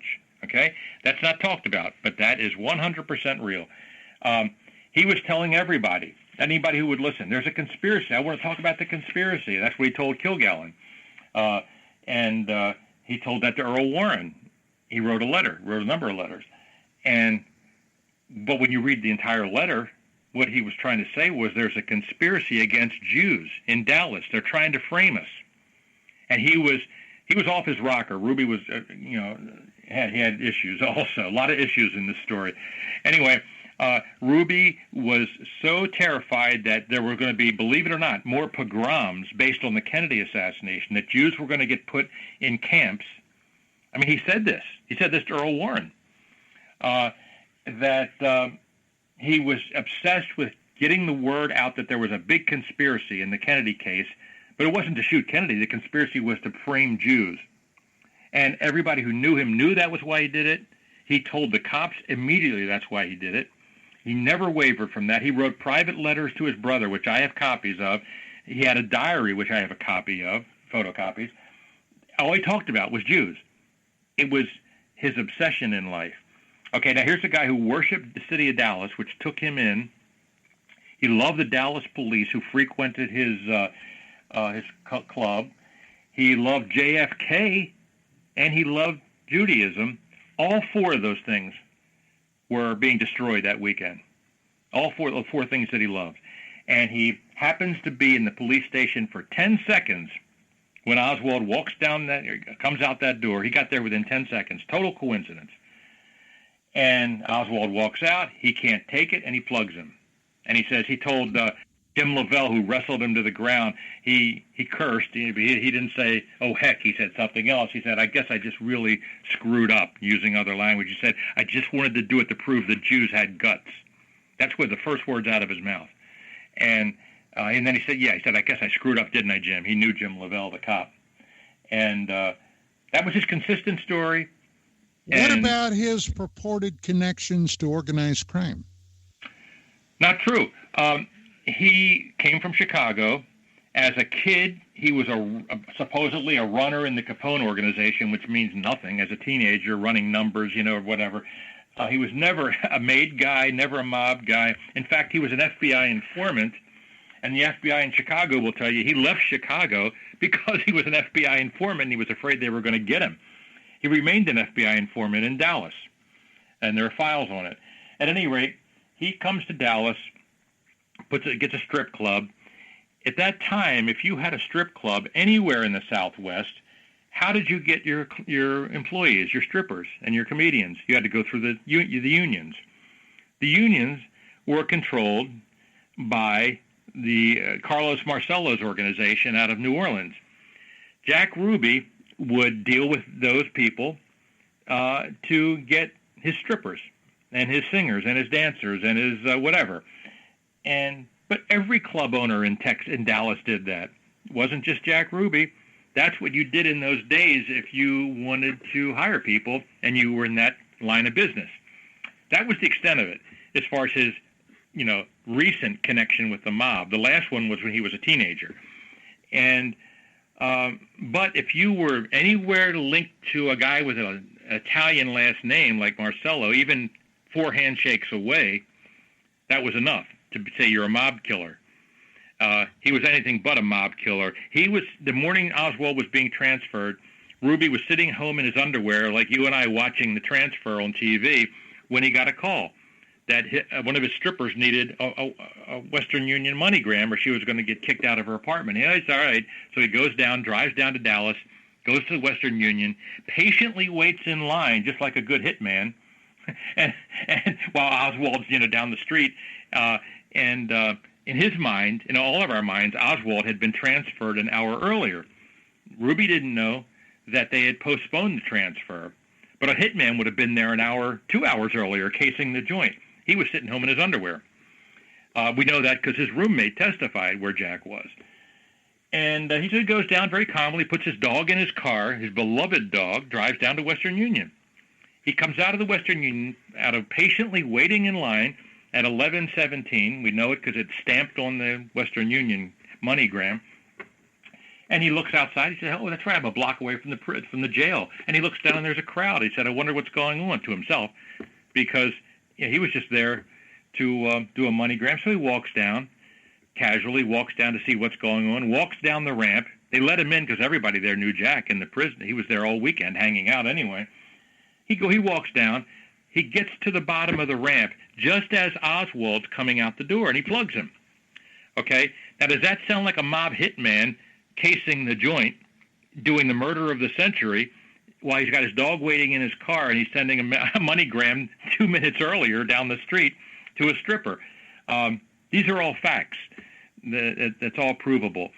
And why did he have his pistol on him? He had it on him every day of his life. He was mugged in the 50s when he was, carrying money, because he always carried a lot of money. And since that day on, he always had a pistol. He always carried a pistol on him. So he reached into his pocket, he saw Oswald, and he couldn't take it. So if your typical mob hitman, and the mob never kills cops or politicians or any of these people or gets involved in any of that kind of stuff, is going to walk down into a police station with 10 seconds to spare and shoot his mark, it'd be the first time in history. But I'm going on and on. But Rube, well, we know this is very illuminating, Gus, because a lot of this I had, I'm sure you can understand, I had no knowledge of. Yeah, you weren't told. The conspiracy books aren't going to tell you this, that we know the exact time that Oswald was shot. Obviously, there's a clock right there. We know the time that Jack Ruby was a block away doing a telegram. And there's just barely enough time for him to walk down the block and do this. And that's not how a mob hitman works. I've written 3 books on the mob. I know how they do these things. They don't do that. And they don't hire a guy like Jack Ruby, who is the most talkative guy. All he wanted to do was talk. He was a self-promoter. There's pictures of him talking after the murder. He's talking into a dozen microphones at once to anybody who wants to hear him. So they're going to hire, a motor mouth to do the murder of the century. Well, who are they going to hire to kill him, to shut him up? Yeah, I see. I could go on. But was he aware that he had cancer at the time? No, this was 1963. He died in 1967. He wasn't diagnosed for 3 more years. He died of stomach cancer. He didn't know he had stomach cancer in 1963. He probably didn't. Well, okay. Now, let me ask you this. Now, this is basically the same town, but it's a different ballpark. Mm-hmm. Okay. Did you do any research into Robert Kennedy's murder? Yes, I know some things, but I also know people who did. My good friend Dan Moldea wrote a book on it, and we've talked about it a lot. And I peripherally, but it wasn't I never wrote anything on it, but I know some things. What's your idea? Well, I am only 2 degrees of separation from Sirhan. Ooh. My wife's uncle, her father's brother, was Grant Cooper. Does that ring a bell? I'm saying yes, but I can't remember what it is. He was a very prestigious Los Angeles attorney. Mm-hmm. And he was a mob lawyer. Mm-hmm. He handled cases involving Lucky Luciano, Johnny Rosselli, knew Bugsy Siegel. Oh, wow. Okay. So this guy got around, and he ended up being one of the primary attorneys for Sirhan after Sirhan allegedly, I guess he was proven, to have assassinated Robert Kennedy out here at the Ambassador Hotel. That's where I must have known the name from, seeing his name as his attorney. Yeah.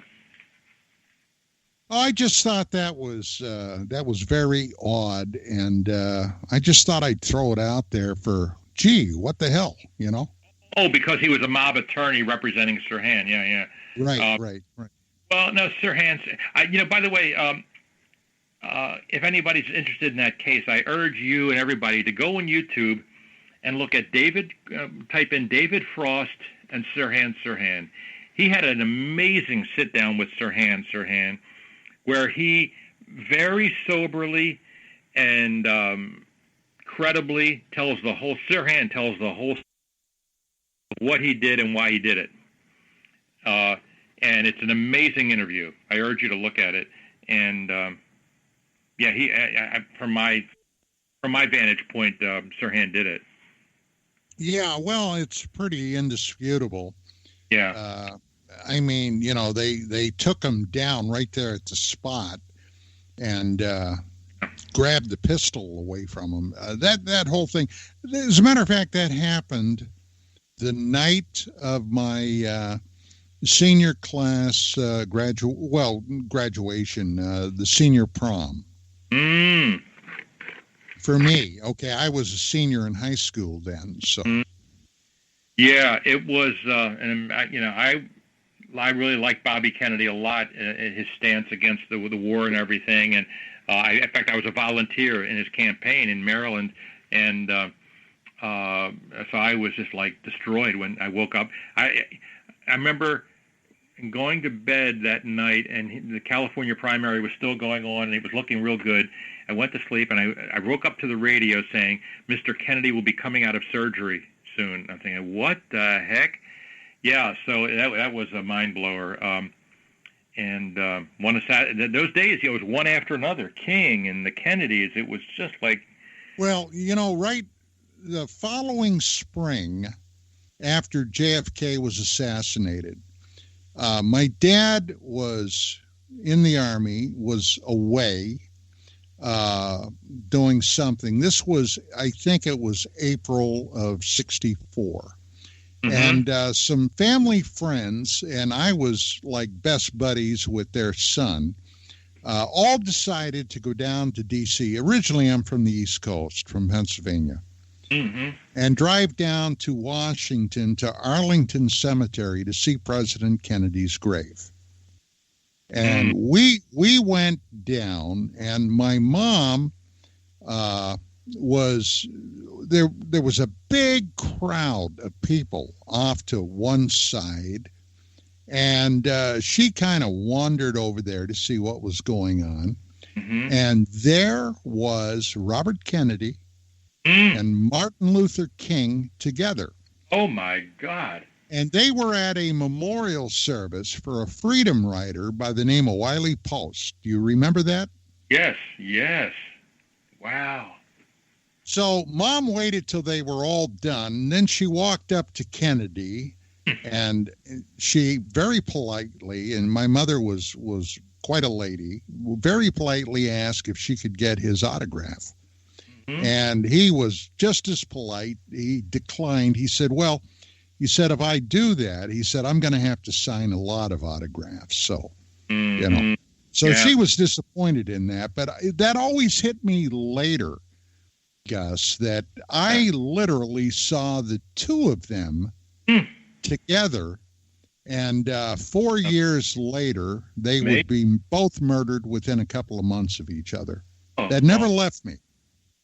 Well, I'll tell you something. Here's something I think would be a scoop for your listeners that hardly anybody knows this.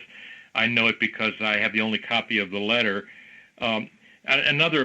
It cuts back to also to Oswald's violence. Most people forget he murdered a cop an hour after he shot Kennedy, right? He killed J.D. Tippit.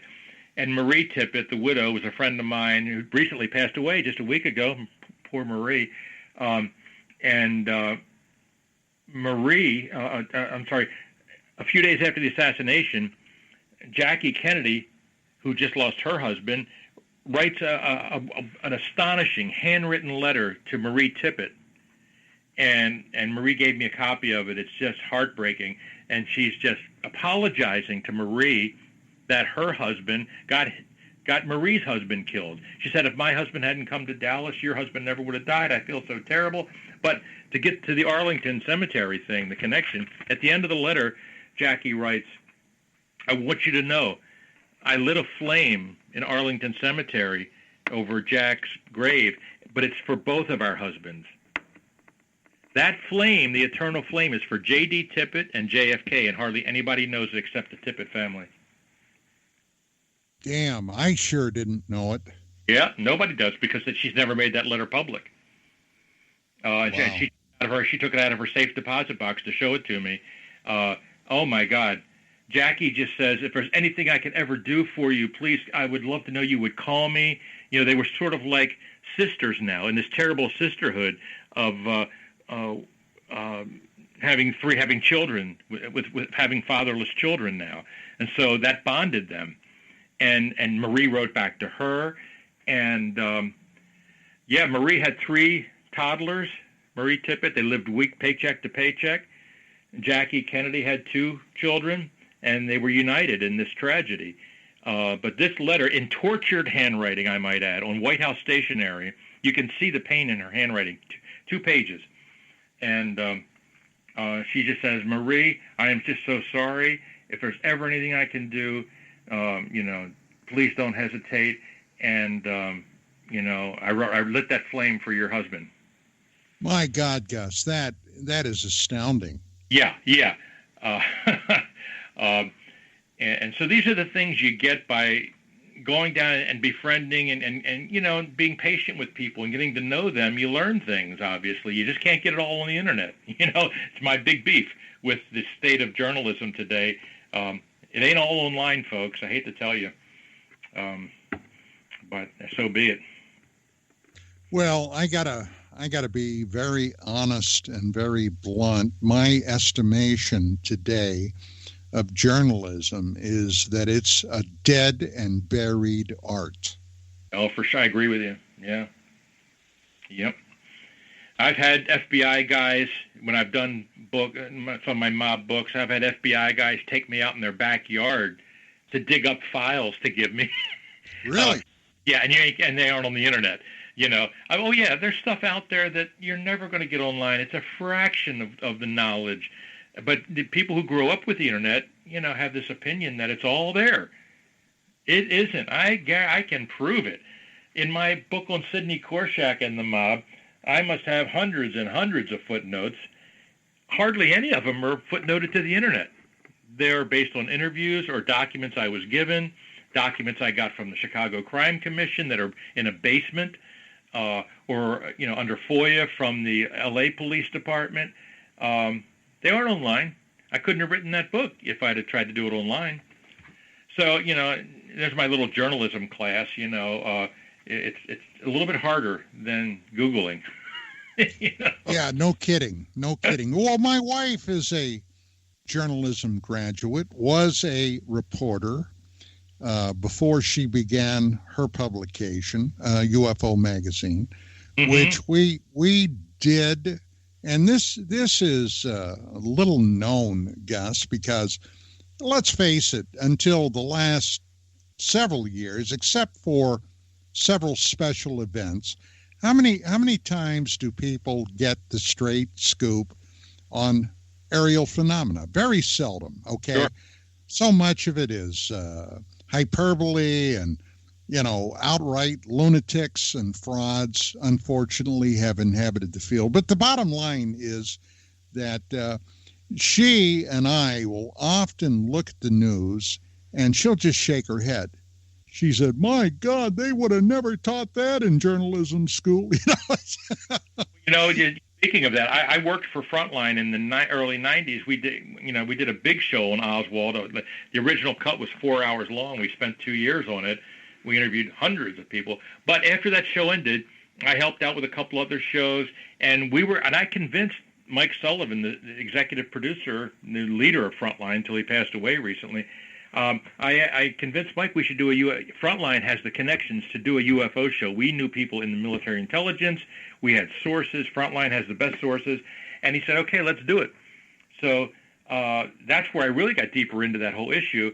And I spent, 4 or 5 months traveling the country on Frontlines Nickel, talking to everybody from the UFO community to Air Force Office of Special Investigations, intelligence officers, off the record, on the record, whatever, trying to get to the bottom of it.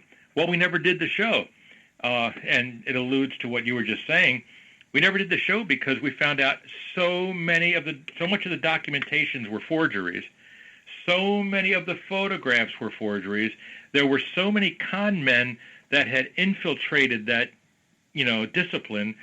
And that's not to say there isn't anything there, but it was so muddy with fakery that we just said, hell with it. We'll never get to the bottom of this. Well, I originally encountered you through my association and quite a few interviews I did with Gary Beckham. Now, Beckham, who referred to himself as an occasional rogue journalist, really had his fingerprints on a lot of things involving a lot of connected people. When I say connected, I'm referring to intelligence and what have you. People like Hal Puthoff, people like Kit Green, people like, these guys were all involved. Irrefutably, they were involved in intelligence matters, and many of them have, very openly been, pro-investigating this phenomena, whatever it is. Mm-hmm. Now, I got to tell you, a couple of years ago, the History Channel came out with a television program titled Unidentified. And in there, they had, now this organization originally, it was called To the Stars Academy, was allegedly brought together by a rock and roll guy, Tom DeLonge, from a rock and roll group, Blink 184. Mm-hmm. And I was like, what the hell is this? Okay. But then I started looking at some of the people involved. Tom DeLonge had brought together, apparently, Christopher Mellon, former Undersecretary of State for Intelligence. Heavy, yeah. Mm-hmm. They had brought together Luis Elizondo, who had been an operative within the Pentagon. Mm-hmm. They had brought from Lockheed Skunk Works, I can't offhand think of his first name, Justice, who worked on some of the most secret aircraft. And then, of course, they had Puthoff. Now, that was some pretty high-powered stuff. Now, I have been in this field for over 30 years, Gus. Over the years, I butted heads with people in the Pentagon, NASA, professional skeptics all across the board. And never have I met anybody from the rarefied atmosphere like Christopher Mellon came from. Now, does that cause you to step back and say, whoa, wait a minute, what in the heck is going on here? Oh, for sure. No, I've interviewed enough of those guys to know that they have an interest in this story, and they always have. They never stopped. I don't pretend to know what their agenda is, but there's no denying that they are all over this thing. They go to the conferences, at Ron Pandolfi and that crowd. They go to these conferences on the CIA's nickel, and whether they're spying on the researchers or trying to plant stuff or learn stuff, it's not clear, at least to me. But they're involved. They're interested in this, no doubt about it. So when we decided not to do it in the 90s, the show, that didn't mean we didn't think there might not be something there, but it was just too murky we could have spent a fortune before we'd figured out what was what, you just couldn't do it. There was so much, junk floating around at the time, especially in the 90s. So no, I think there's something. There's secrets there. I don't know what they are necessarily. I have been told, and I've interviewed Ron Pandolfi a few times, and that whole crowd, Kit Green. I've been told that the DeLonge thing, that DeLonge is very well intentioned, but he's being a little bit manipulated himself and being used by people, to for an agenda, which I don't know what it is. But people think there is a secret that's coming out. I don't know, but he might be being used a little bit too. So who knows? It's just so crazy. I interviewed one of the top guys in Air Force intelligence when we were thinking about doing the show. Met him in a bar near the White House in D.C. And he was a longtime source for Frontline and other people, and he's a good guy. And I asked him, I said, what the hell is going on with all this stuff? And he said, here's the scary part, Gus. He said, we don't know. Now, this is in the mid-'90s, and people might say, oh, he's just lying to you, you're gullible. But anyway, that's what he said, and so forth. I think there is a bit of it. They don't even understand what's really happening, and they believe something is happening, and they don't have their brains wrapped around it entirely. That might even be more scarier than. Well, no. I'll tell you from my standpoint, and this has been primarily my beat, okay, trying to separate the wheat from the chaff. Yeah. I was gobsmacked, okay? Have you heard that in a while? Gobsmacked? I love it. Not lately, no. Yeah, when Senator Harry Reid did a presser in December 2017 admitting funneling over $22 million into the Pentagon for their secret program addressing aerial threats, okay? And it became very clear that what they were talking about were UFOs. And that's when people like Elizondo came out of the woodwork, and then Chris Mellon. Then, on the heels of that, the Nimitz encounter case that took place in 2004 off of San Diego, out in the Pacific, where their F-18 jets encountered some unknowns that, according to the people involved, were performing maneuvers that would have been impossible for any human-piloted craft. And then on the heels of that, their intelligence-gathering ship, the radar ship, okay, when they got back to port, in flies a couple of government military helicopters. A couple of guys get off, allegedly from Air Force intelligence, pick up all the radar tapes, and then split. Now, that all makes me go, wait, what the heck is going on here? Sure. Yeah. Who knows? I don't know. I haven't kept up with the latest. By the way, I don't know if you've heard this theory, and I don't know if it's been valid. It probably hasn't been verified, but where that Tom DeLonge, his band Blink 182, right? Well, 182, 184, I don't know. Yes, 182. Did you ever hear the theory about where that name came from? No. Now, I don't know if this is true. This is one of those internet rumors that they counted the number of times that Tony Montana dropped the F-bomb in the movie Scarface. Now, I hope that's true because it's so good, but who knows? That's rich. I don't. That's it. I'll have to check that out sometime. But at any rate, yeah. So who know? I don't know much more. The people I've spoken to don't tell me what's going on, and they don't keep you in the loop. I have a guy who stays in touch with Ron Pandolfi, who is the alleged X-Files guy at the CIA. I've spoken to Ron years ago. Dan Smith, by chance? What's that? Dan Smith, by chance? No.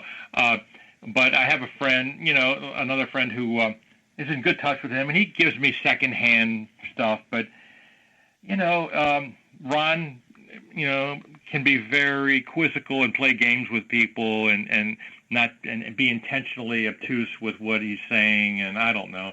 But I keep up. I hear things a little bit, but I'm not working on it or really doing any real research on it anymore. By the way, before I forget, there were some questions that people phoned in or something. I'd be happy to. You're right, there were. And our producer, Bill Skywatcher, has that stuff. Thank you for reminding me. Hey, Gus, you got so involved there, I kind of lost track. But Bill, do you want to join us for a second? You had some questions. Actually, from, they are on a roll in the chat room. They are enjoying the show immensely. The conversation has really gone to so many different areas, but earlier on, someone mentioned that David Morales, sure, and that Oswald was the fall guy in the whole thing. Mm-hmm. And then somebody said if there were 4 shots, this was Charles in chat, there were 2 shooters. And Sundowner, he said, this is part of what he said. His rifle wasn't sighted. The FBI had to sight the scope when they investigated. Folks that have had military or police training seem to have the most problem with the story as told. Mm-hmm, mm-hmm. So those are some of the comments. I know that. The rifle was not sighted. He's correct. And at 1,000 yards, it would have been really inaccurate. But at 60 yards, no rifle misses that badly. It would have to. Can you imagine a bullet coming out of a rifle at 1,800 feet per second and doing a curve as soon as it comes out of the rifle? Well, it would have probably been in the 2,200 feet range, Gus. Yeah. That was a World War II combat rifle, and 1,800 feet. No, not a rifle. Maybe a carbine, but not a rifle. Well, I mean, but whatever. It's not going to come out of a rifle. I used to know all the numbers, but I've forgotten them.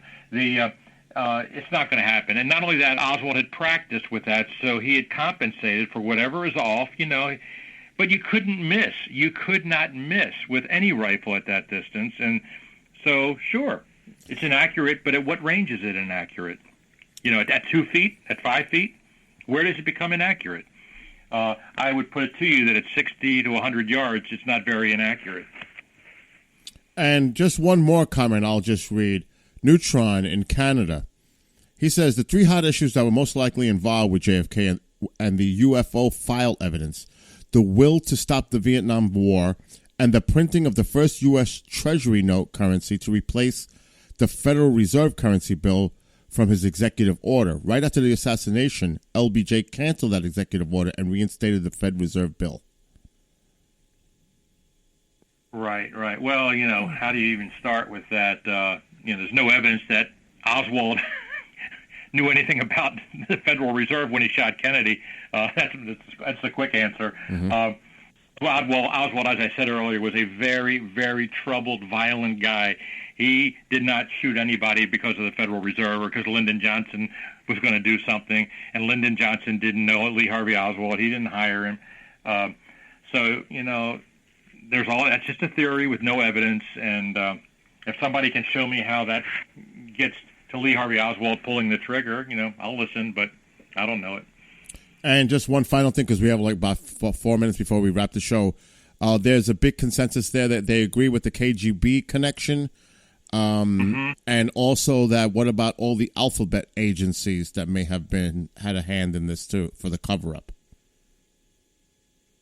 Well, there was no cover-up, believe it or not. Oswald did it, so if you think he didn't do it, then I guess there was a big cover-up. But my conclusion is he did it. The only cover-up that you could connect to this is the cover-up of why he did it. Okay, that was a big secret. He had spent almost a week in Mexico City, and I've spent time down there talking to the people that he was with, Cuban intelligence people, who went on film for me in a German television show. He spent, and Lyndon Johnson was well aware of this. The FBI, CIA, they all knew that his connections in Mexico with Cuban officers would blow up into World War III.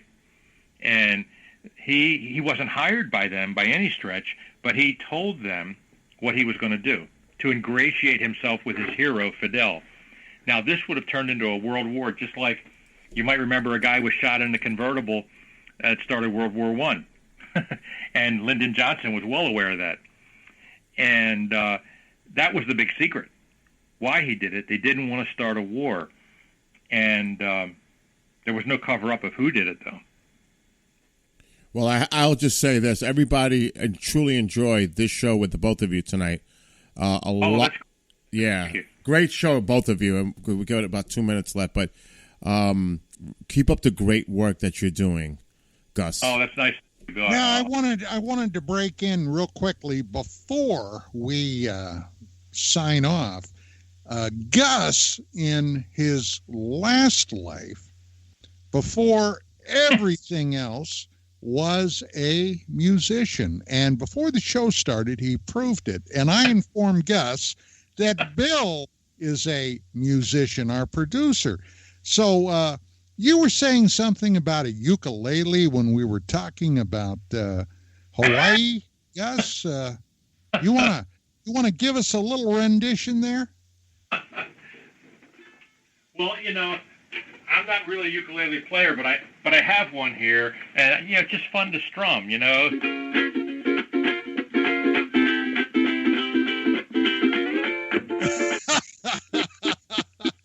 Oh, I want to go back to my little grass shack.